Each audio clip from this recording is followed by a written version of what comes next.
ఈ మధ్య కొన్ని దేశాల మధ్య జరిగే రాజకీయ పరిస్థితుల వల్ల కొంతమంది చేసే వ్యాపారాలకు కూడా ఇబ్బంది అవుతోంది. అదేంటంటారా? For example Karachi bakery. Karachi అనే ప్రాంతం పాకిస్తాన్కి చెందడం వల్ల పాకిస్తాన్కి మనకి ఎప్పుడు సమస్య వచ్చినా సరే ఇదిగో ఈ బేకరీ మీద కూడా విమర్శలు వస్తూనే ఉంటాయి. బాబు, మేం పాకిస్తాన్ వాళ్ళం కాదు, ఇక్కడే పుట్టాం, ఇక్కడే పెరిగామని వాళ్ళు చెప్పినా సరే ఆ కరాచీ అనే పేరు మాత్రం కొంతమంది దేశభక్తులకి ఇబ్బందిగానే ఉంటుంది. ఇంకో ఎగ్జాంపుల్ ఏంటంటే టర్కిష్ బక్లావా అని ఒక స్వీట్. గత కొన్నేళ్ల నుంచి, అంటే ఈ సోషల్ మీడియా బాగా డెవలప్ అయిన తర్వాత ఈ స్వీట్ కూడా బాగా ఫేమస్ అయింది. అప్పటి నుంచి ప్రతి చోట దీనికి ఒక డిమాండ్ స్టార్ట్ అయింది. అంతేకాకుండా టర్కిష్ బక్లావా ఇంకా కునాఫా ఈ 2 ఐటమ్స్ కోసం ప్రత్యేకించి కౌంటర్లు కూడా పెట్టుకున్నారు. అయితే ఈ ఐటెం టర్కీ దేశానికి చెందింది అవడంతో టర్కీని ప్రస్తుతం పాకిస్తాన్కి మిత్రదేశంగా చూస్తున్న కొంతమంది టర్కిష్ బక్లావా అనే స్వీట్ మీద కూడా పడ్డారు. అయితే సోషల్ మీడియాలో కొంతమంది ఇన్ఫ్లుయెన్సర్స్ దీన్ని కామెడీగా తీసుకుని కొన్ని జోక్స్ ఇంకా మీమ్స్ వైరల్ చేస్తున్నారు. అందులో ఒకటి ఏంటంటే మైసూర్ పాక్లో పాక్ ఉందంట, అందుకని ఆ స్వీట్ పేరు మైసూర్ భారత్గా మార్చాలట. ఇదొకటే కాదు, గల్వాన్ లోయలో చైనాతో మనకు జరిగిన ఒక ఇష్యూ వల్ల చిన్ అనే పేరుతో ఉన్న చిన్న చిన్న షాప్స్ పైన కూడా విమర్శలు చేశారు. అంతవరకు ఎందుకు, మన ఇండియాలో చాలా సిటీస్లో చైనా బజార్ అనే పేరుతో ఉన్న ప్రతి వ్యాపారానికి వ్యతిరేకత ఎదురైంది.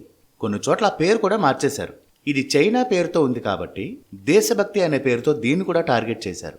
దేశం మీద ఎమోషన్ పెరిగిన ప్రతిసారి ఇలా మనకి మిత్రపక్షంగా లేని దేశాల పేర్లతో ఏదైనా వ్యాపారాలుంటే వాటి మీద అసహనం వ్యక్తం అవుతూనే ఉంది.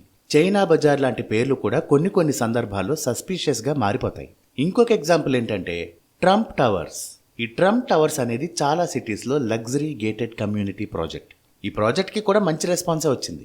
అయితే ఈ మధ్య ట్రంప్ చేసే కొన్ని స్టేట్మెంట్స్ వల్ల, ఆయన చేసే కొన్ని అనౌన్స్మెంట్స్ వల్ల ఈ ప్రాజెక్ట్ పైన జనాల ఇంట్రెస్ట్ కొద్దిగా తగ్గిపోతున్నట్టు కనిపిస్తోంది.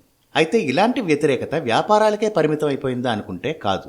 ఆంధ్రప్రదేశ్లో గుంటూరులో ఉన్న జిన్నా టవర్, దీనికి పాకిస్తాన్కి చెందిన మహమ్మద్ అలీ జిన్నా పేరుని పెట్టారు.